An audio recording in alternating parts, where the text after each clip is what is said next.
warahmatullahi wabarakatuh. Saya Rejina Musaba. Saya Muhammad Kabar. Saya Haikal Fasya. Oke, baik, pada video kali ini kami ingin menjelaskan tentang modul, yaitu modul CNA Introduction to Network.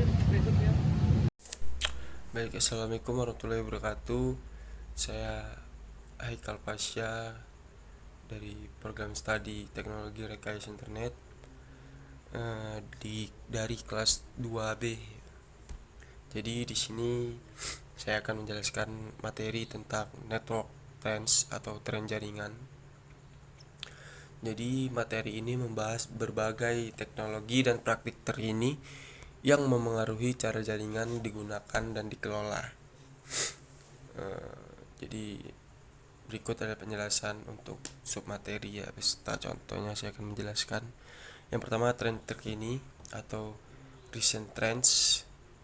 Jadi pada tren ini, bagian ini membahas gambaran umum tentang arah perkembangan jaringan komputer.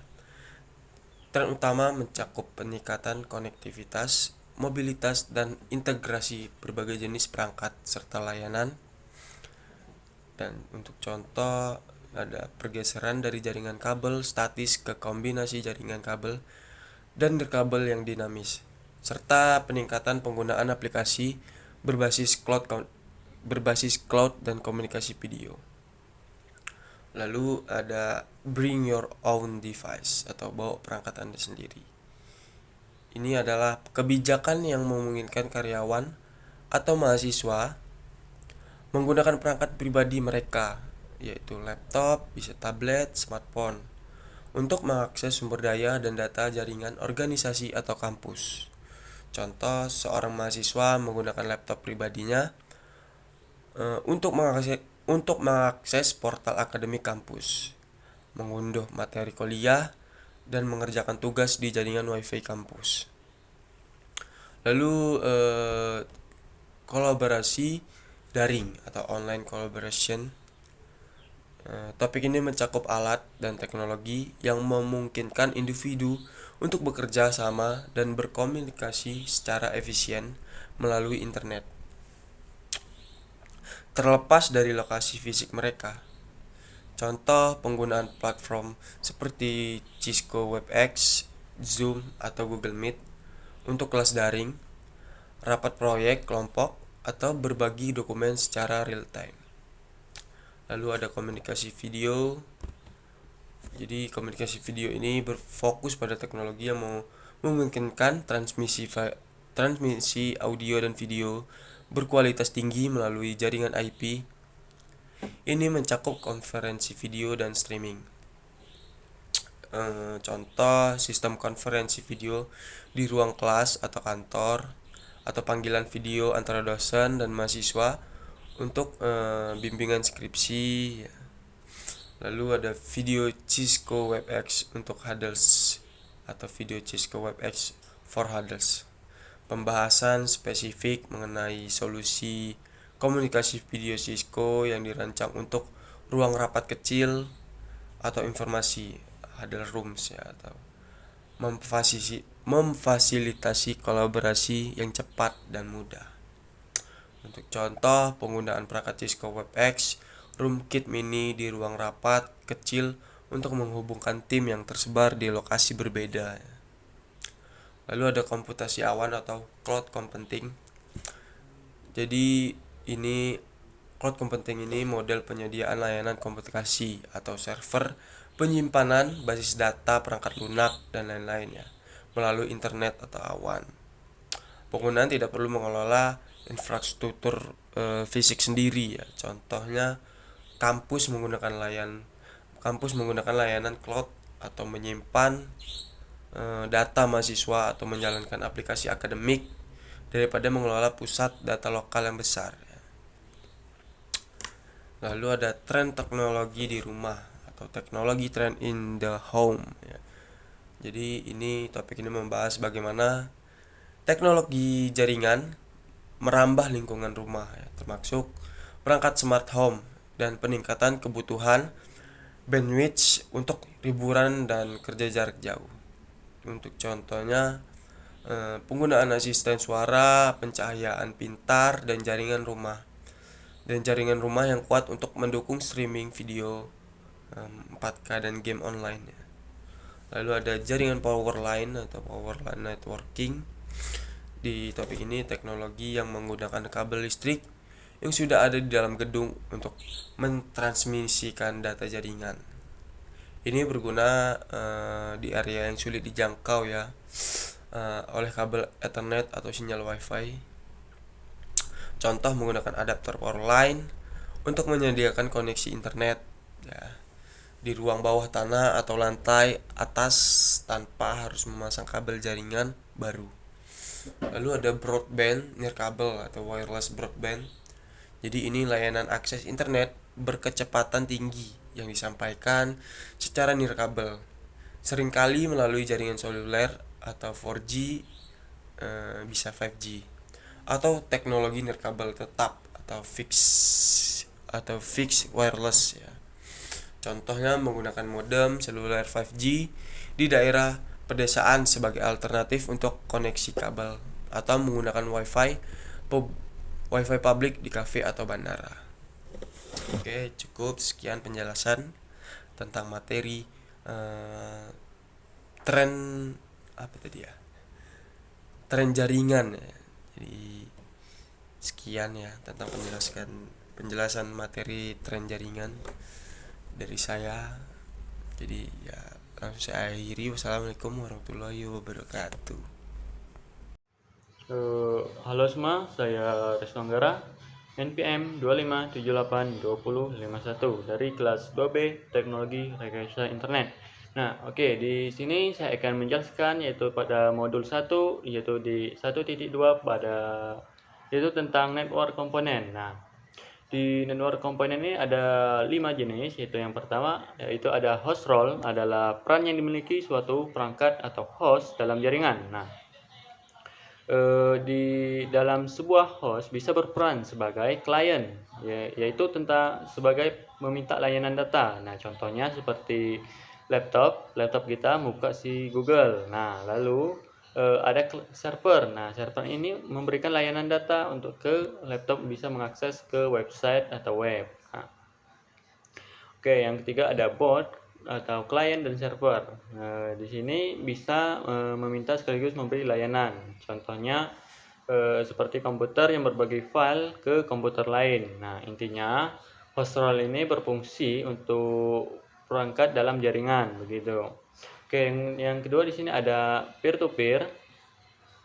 Ya, peer to peer ini adalah model jaringan yang dimana semua perangkat setara, artinya setiap perangkat bisa menjadi klien sekaligus server. Nah, untuk contoh peer to peer ini ada seperti laptop A mengirim file ke laptop B. Nah, tanpa surat server pusat. Yang kedua sini seperti berbagi file lewat Bluetooth atau LAN sharing. Intinya sini seperti laptop satu ke laptop satu gitu. Untuk ciri-ciri peer to peer ini tidak ada server utama.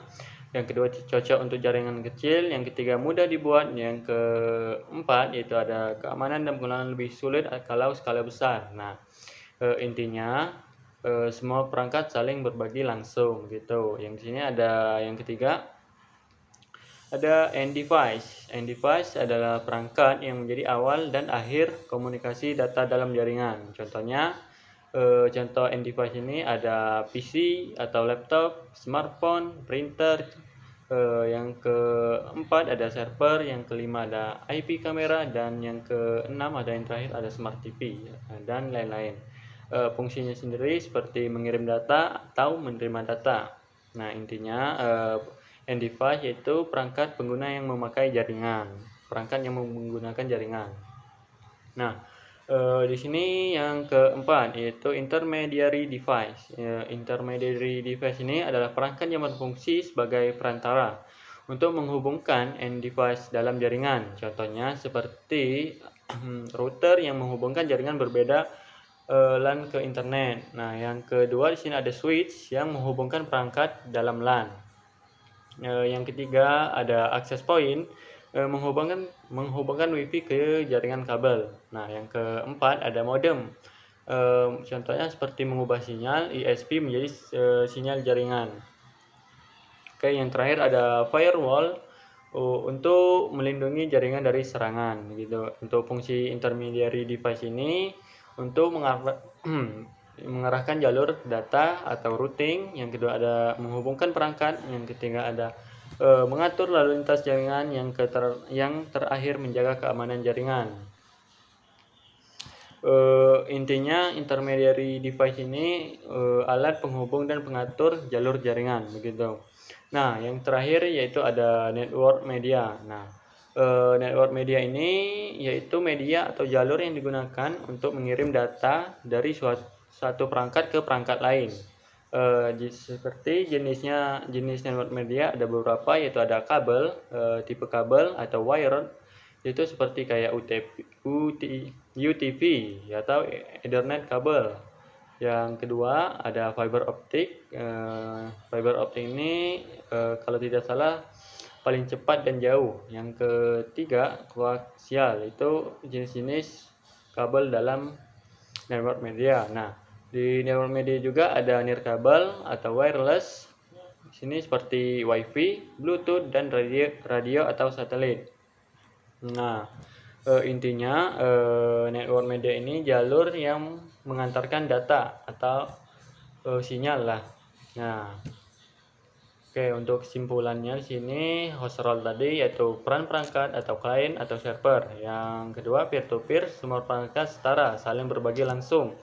Yang ketiga end device, perangkat pengguna seperti PC, HP, printer. Nah, intermediary device ini yaitu perangkat penghubung seperti router, switch. Nah, yang terakhir network media seperti berfungsi untuk pengantar data seperti kabel dan wireless tadi.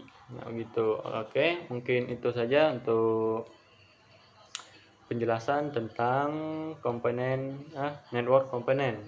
Oke, selanjutnya saya akan serahkan ke rekan kelompok saya. Terima kasih.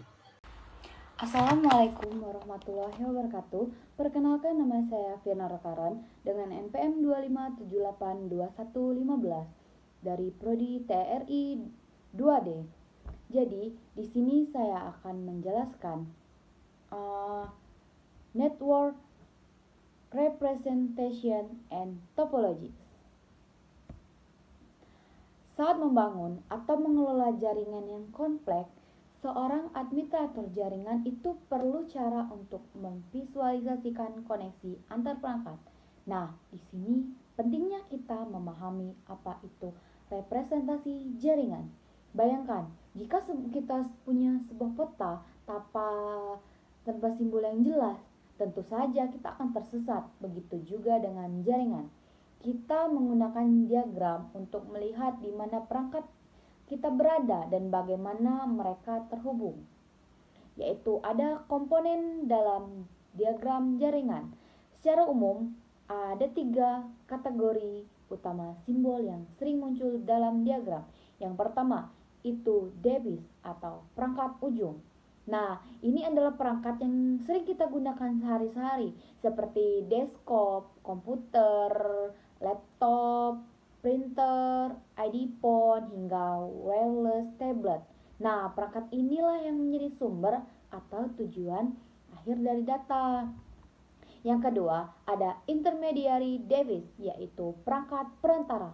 Perangkat ini bekerja di balik layar untuk memastikan data kita sampai ke tujuan.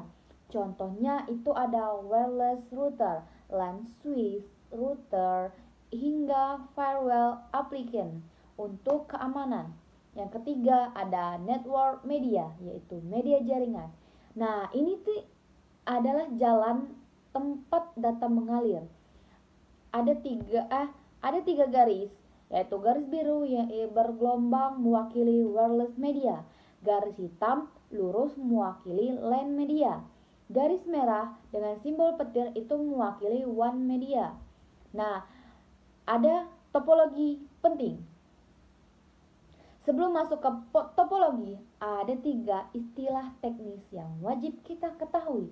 Yang pertama, NIC atau Network Interface Card, yaitu kartu jaringan yang menghubungkan perangkat kita secara fisik ke media. Yang kedua, ada Physical Port, yaitu lubang atau konektor pada perangkat tempat kabel kita dicolokkan. Yang ketiga ada interface. Itu mirip seperti port, namun istilah ini lebih sering digunakan pada router untuk merujuk pada pintu masuk atau keluar ke jaringan tertentu. Lalu ada apa perbedaan topologi, fisik, dan logis? Nah, inti dari materi ini adalah membedakan dua jenis diagram topologi. Yang pertama yaitu ada topologi fisik atau physical topologi. Diagram ini fokus pada lokasi geografis. Nah, di sini kita bisa melihat di mana perangkat kita diletakkan secara nyata. Misalnya perangkat berada di server room RM2158. Nah, lokasi spesifik di rack 1 atau shelf 2. Ini sangat berguna bagi teknisi saat ingin melakukan perbaikan hardware secara langsung di lapangan.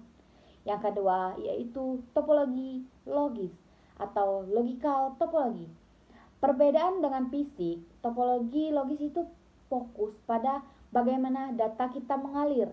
Hal yang ditampilkan itu ada address stream, contohnya alamat IP 192.168.10.0, lalu ada nama port atau interface.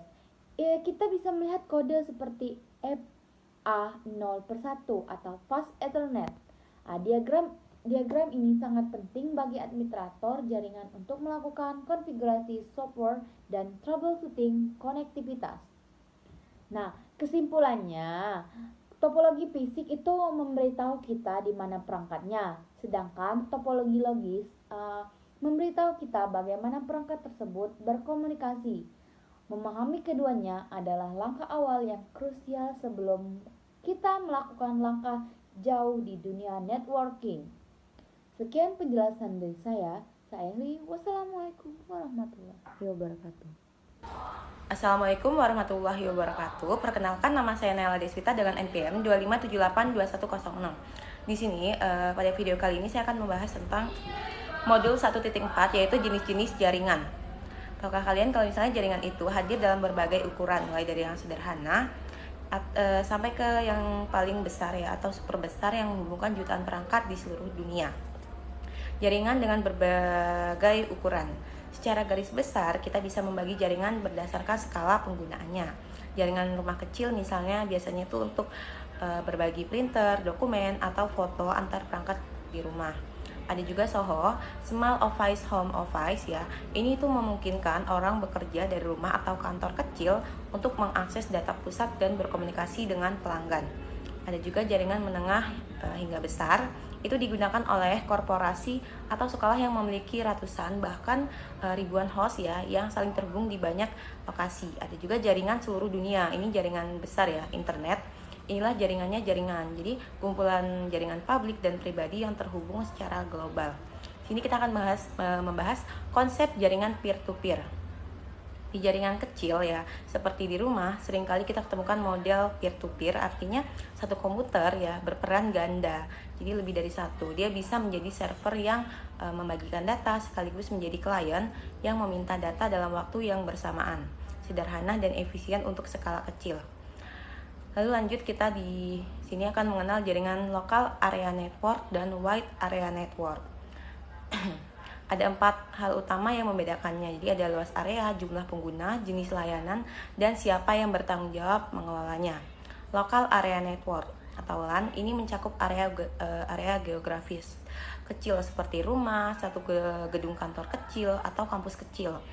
Local area network dikelola oleh satu organisasi atau individu dan ciri khas utamanya adalah menyelesaikan bandwidth, menyediakan bandwidth kecepatan tinggi untuk perangkat internal. Ada juga wide area network, itu jika kita ingin menghubungkan LAN ya, LAN local area network yang jaraknya sangat jauh, misalnya antar kota atau bahkan benua, kita tuh butuh WAN. Biasanya tuh WAN tuh dikelola oleh penyedia layanan ISP atau Internet Service Provider. Jangkauannya luas tapi kecepatan koneksinya tinggi. Jangkauannya itu luas tapi kecepatan koneksinya itu lebih lambat dibanding dengan koneksi lokal di dalam local area network atau jaringan LAN. Jadi kalau misalnya WAN itu jangkauannya luas tapi dia tuh lebih lambat untuk kecepatannya. Lalu kita di sini akan membahas apa itu internet. Gampangnya, internet adalah kumpulan jaringan LAN dan jaringan WAN yang saling terhubung di seluruh dunia. Internet bukan milik satu orang atau sekelompok pun. Jadi agar komunikasinya tetap lancar, ada lembaga seperti IETF, ICANN, dan IAP ya, yang menjaga standar dan protokolnya supaya semua perangkat itu bisa berbicara dalam bahasa yang sama. Lalu di sini kita akan menjelaskan intranet dan extranet. Terakhir, ada dua istilah yang mirip dengan internet tapi berbeda aksesnya. Jadi intranet ini adalah jaringan pribadi ya, LAN atau WAN milik organisasi yang hanya diakses oleh yang hanya diakses oleh pengguna internal saja seperti karyawan perusahaan seperti itu. Ada juga extranet, itu organisasi itu memberikan akses aman bagi pihak luar yang bekerja sama seperti pemasok atau supplier, pelanggan atau mitra bisnis. Jadi kalau kita lihat diagram lingkarannya, intranet ada di paling privat ya. Ada di paling dalam, dia paling privat. Extranet itu di tengah, itu terbatas untuk mitra, dan intranet adalah area publik yang paling luar. Oke, mungkin cukup sekian video dari saya mengenai modul 1.4 ya. Kita bisa mengenal jaringan WAN dan jaringan LAN ya, mulai dari jaringan paling sederhana sampai ke antar benua, antar kota. Ada juga pengertian intranet dan extranet. Nah, sekarang jadi kita sudah tahu tentang jenis-jenis jaringan. Sekian video dari saya, kurang lebihnya saya mohon maaf. Saya akhiri. Wassalamualaikum warahmatullahi wabarakatuh. Assalamualaikum warahmatullahi wabarakatuh. Perkenalkan, nama saya Dimas Dewananda. Saya berasal dari TRI 2B dengan nomor NPM 257820037. Jadi di sini saya akan menjelaskan materi 1.5 tentang koneksi jaringan. Baik, di sini saya akan menjelaskan pengetahuan saya, yaitu Cisco Networking Academy atau disingkat NetAcad, khususnya mengenai bagaimana perangkat terhubung ke internet dan evolusi menuju jaringan konvergen. Yang pertama ada teknologi akses internet, yaitu rumah versus bisnis. Perbedaan utamanya antara keduanya terletak pada keandalan, kecepatan, dan biaya.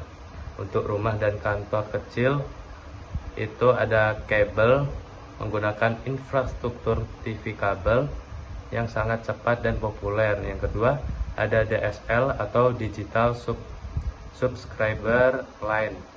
Itu menggunakan jalur telepon kabel yang sudah ada, cepat, tetapi kecepatannya itu tergantung jarak ke pusat penyedia. Lalu yang ketiga seluler, menggunakan sinyal HP 4G atau 5G, praktis untuk mobilitas tinggi. Lalu yang keempat ada satelit, yaitu solusi terakhir jika kabel tidak menjangkau lokasi atau daerah terpencil, butuh pandangan langit yang jelas. Lalu yang kelima ada dial up, itu sangat lambat, dia menggunakan jalur telepon analog atau sudah hampir ditinggalkan, jarang dipakai. Lalu untuk bisnis atau enterprise, yang pertama itu dedicated laser line, itu menggunakan jalur khusus milik sendiri yang tidak berbagi dengan orang lain atau sangat mahal tapi sangat aman dan stabil. Yang kedua ada Metro Ethernet, itu menghubungkan antar kantor gedung di satu kota dengan kecepatan seperti jaringan lokal LAN. Lalu yang ketiga itu bisnis DSL, biasanya bersifat simetrik atau kecepatannya unggah dan unduh sama besarnya, penting untuk server kantor. Lalu yang kedua itu ada jaringan konvergen. Jaringan ini adalah perubahan besar dalam sejarah teknologi. Yang pertama dulu jaringan terpisah. Jika ingin menelepon, ada kabel telepon sendiri. Ingin TV, ada kabel sendiri. Lalu ingin internet, kabelnya pun sendiri. Lalu yang kedua, konvergen. Semuanya itu seperti suara, video, dan data lewat di satu jalur kabel atau infrastruktur yang sama. Semuanya menggunakan standar yang sama, IP atau Internet Protocol. Lalu yang ketiga ada analogi. Dulu kita membawa kamera, pemutar musik, dan telepon genggam itu secara terpisah. Sekarang semuanya bisa menjadi satu di konvergen di dalam satu smartphone. Seperti itu. Lalu yang ketiga ada representasi jaringan. Karena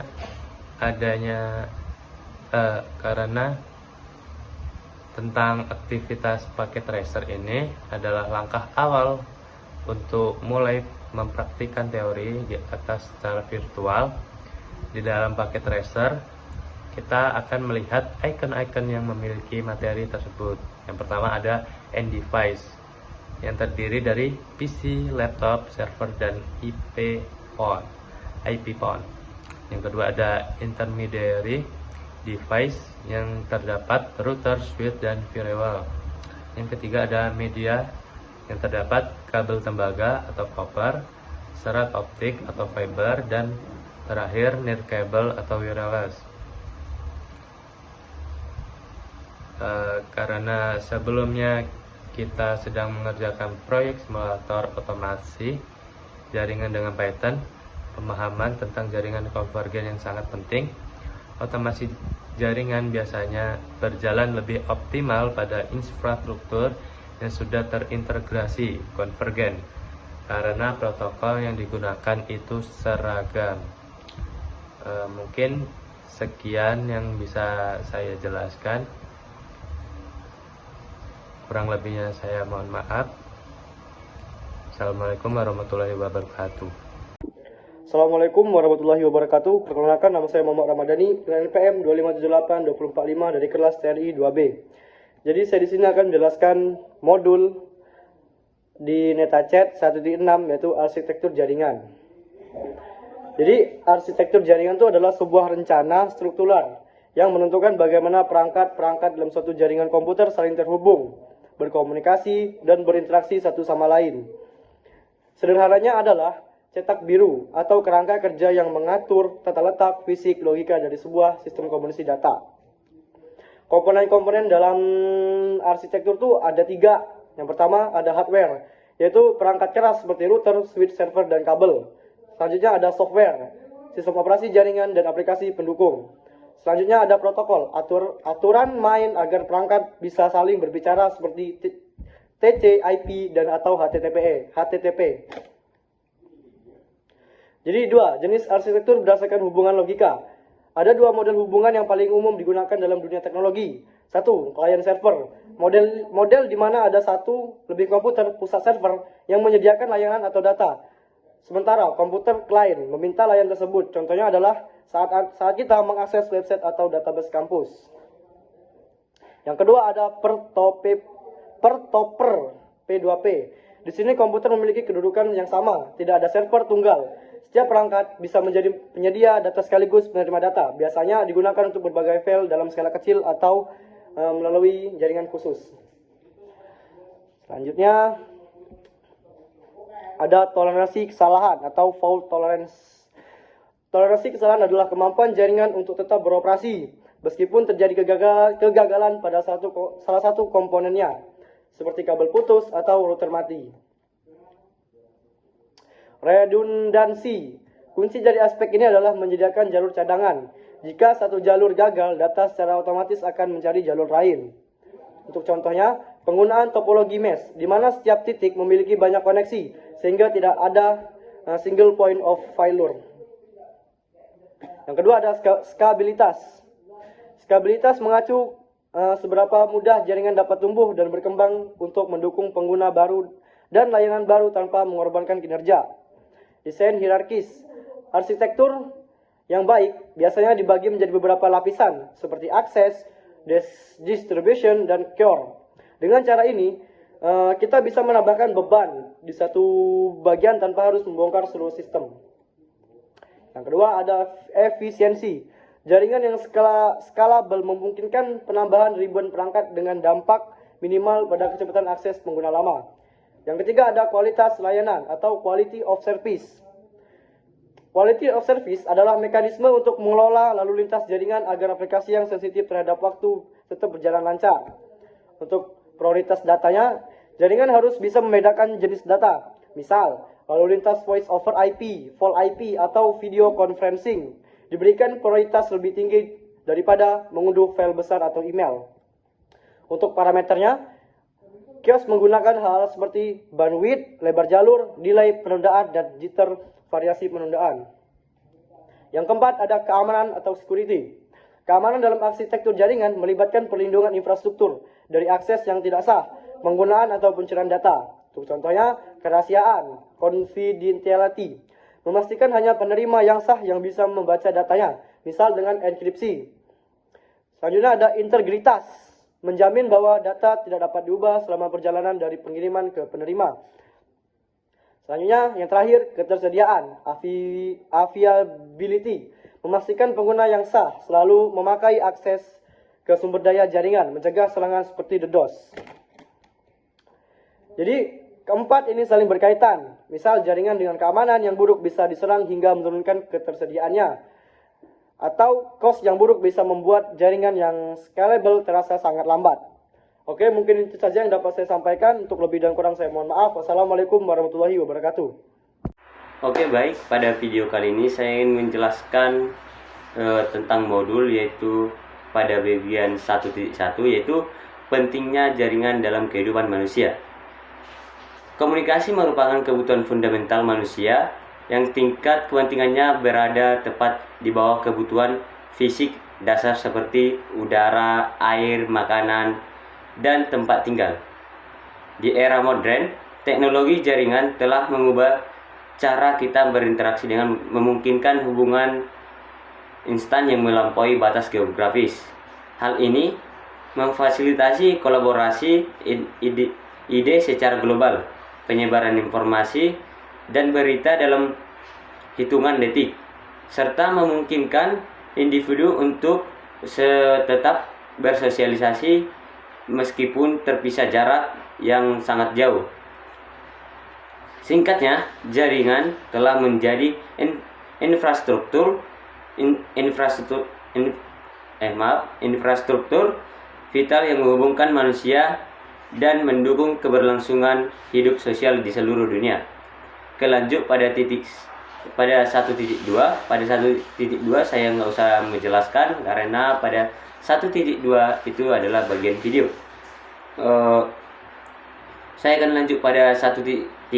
Pada 1.3 ini adalah tentang jaringan tanpa batas atau global community. Kemajuan teknologi jaringan merupakan salah satu perubahan paling signifikan di era modern yang berhasil menciptakan dunia tanpa batas. Dengan adanya konektivitas global, hambatan tradisional seperti jarak geografis, batasan negara, hingga keterbatasan fisik menjadi kurang relevan karena informasi dapat mengalir secara bebas dan instan. Hal ini mempermudah kolaborasi lintas negara dan memastikan bahwa setiap individu memiliki akses yang sama terhadap peluang dan informasi, sehingga dunia kini berfungsi sebagai satu komunitas besar yang saling terhubung tanpa sekat. Assalamualaikum warahmatullahi wabarakatuh. Di sini saya Muhammad Rehan Raffi Akbar dari kelas 2D.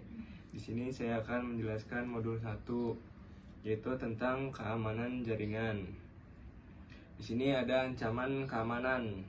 Jadi keamanan jaringan ini merupakan bagian integral dan jaringan komputer. Terlepas dari apakah jaringan tersebut berada di rumah dengan satu koneksi ke internet atau di perusahaan dengan ribuan pengguna, keamanan jaringan harus mempertimbangkan lingkungan serta alat dan persyaratan jaringan.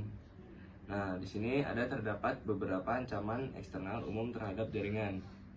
Yang pertama ada virus, worm, dan Trojan horse. Ini berisi perangkat lunak atau kode berbahaya yang berjalan di perangkat pengguna. Lalu ada software dan adware. Ini adalah jenis perangkat lunak yang diinstal pada perangkat pengguna perangkat lunak tersebut, kemudian secara diam-diam untuk mengumpulkan informasi tentang pengguna. Lalu di sini ada serangan zero day, juga disebut serangan zero hour. Serangan ini terjadi pada hari pertama kerentanan tersebut diketahui. Terus ada serangan pelaku ancaman. Di sini seseorang yang jahat menyerang perangkat pengguna atau sumber daya jaringan. Nah, terus ada serangan penolakan layangan. Di sini serangan ini memperlambat atau menyebabkan aplikasi dan proses pada perangkat jaringan mengalami kerusakan. Terus ada pencurian identitas. Serangan ini mencuri kredensial login pengguna untuk mengakses data pribadi. Tapi di sini ada solusi keamanannya. Itu implementasi keamanan jaringan rumah biasanya cukup mendasar. Umumnya Anda mengimplementasikan pada perangkat terakhir. Nah, jadi berikut komponen keamanan dasar untuk jaringan rumah atau kantor kecil, yaitu antivirus dan anti-software. Aplikasi ini membantu melindungi perangkat dan infeksi perangkat lunak berbahaya.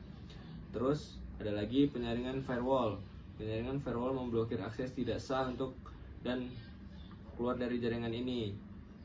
Mencakup sistem firewall berbasis host yang mencegah akses tidak sah ke perangkat akhir, atau layanan penyaringan dasar pada router rumah untuk mencegah akses tidak dan luar untuk ke dalam jaringan. Nah, di sini juga ada jaringan yang lebih besar dan jaringan perusahaan menggunakan antivirus, anti-software, dan penyaringan firewall. Tetapi mereka juga memiliki persyaratan keamanan lainnya. Di sini ada sistem firewall khusus. Sistem ini menyediakan kemampuan firewall yang lebih canggih yang dapat menyaring sejumlah besar lalu lintas dengan lebih kecil atau lebih detail. Berdasarkan kontrak akses ACL, ini menyaring lebih lanjut akses dan penerus lalu lintas berdasarkan alamat IP dan aplikasi. Terus sistem pencegahan antivirus IPS. Sistem ini mengidentifikasi ancaman yang menyebar dengan cepat seperti serangan zero day atau zero hour. Jaringan pribadi virtual VPN ini menyediakan akses aman ke dalam suatu organisasi bagi jarak jauh. Nah, jadi itu saya sudah menjelaskan tentang keamanan jaringan. Cukup sekian, terima kasih. Saya Reginald Musafa dengan NPM 2578252. Jadi saya di sini akan menjelaskan tentang modul 1.9 tentang profesional PI. Jadi pada bagian ini kita akan membahas tentang sertifikasi CCNA. Sebagai mahasiswa Netacat, kita bisa saja sudah bekerja di bidang IT atau masih dalam proses belajar untuk mempersiapkan karir. Karena itu, kita penting untuk mengetahui keterampilan apa saja yang dibutuhkan di dunia kerja IT saat ini. Peran seorang insinyur jaringan terus berkembang dan semakin penting. Disinilah sertifikasi CCNA berperan, karena sertifikasi ini menunjukkan bahwa kita memiliki pengetahuan dasar tentang jaringan dan siap mengikuti perkembangan teknologi terbaru. CCNA versi terbaru terdiri dari 3 kursus dan 1 ujian yang mencakup materi dasar jaringan, yaitu yang fokusnya meliputi dasar-dasar IP, lalu keamanan jaringan, jaringan nirkabel, virtualisasi, otomatisasi, dan pemrograman jaringan. Selain itu, Cisco juga menyediakan sertifikasi DevNet untuk mengembangkan kemampuan di bidang software dan pemrograman. Jadi yang menarik dari sini nih, kita bisa mulai dari mana aja karena tidak ada persyaratan untuk mengambil sertifikasi ini. Bahkan ada juga sistem pengembangan berkelanjutan untuk memperbarui sertifikasi. Lalu di 1.92 ada pekerjaan jaringan. Jadi di sini nih kita akan ngebahas tentang peluang pekerjaan di bidang jaringan. Dengan memiliki sertifikasi CCNA, kita bisa membuka banyak peluang kerja di bidang IT. melalui website NetaChat. Kita bisa mencari lowongan kerja menggunakan fitur Talent Bridge yang menghubungkan kita dengan perusahaan termasuk Cisco dan mitranya. Selain itu, kita juga bisa mencari pekerjaan melalui platform seperti Indeed, Glassdoor, atau Monster dengan kata kunci yang bisa digunakan misalnya IT, administrator jaringan, arsitek jaringan, dan administrator sistem komputer. Nah, lalu kita juga bisa menambahkan kata Cisco CCNA agar pencarian lebih spesifik. Jadi, sertifikasi CCNA tidak hanya menambah pengetahuan kita, tapi juga sangat membantu dalam membuka peluang karir kita di bidang teknologi informasi ini. Jadi, segitu aja. Sekian, terima kasih. Oke, baik, cukup sekian hasil video kami. Walaupun ada kesalahan, mohon dimaklumi. Wassalamualaikum warahmatullahi wabarakatuh.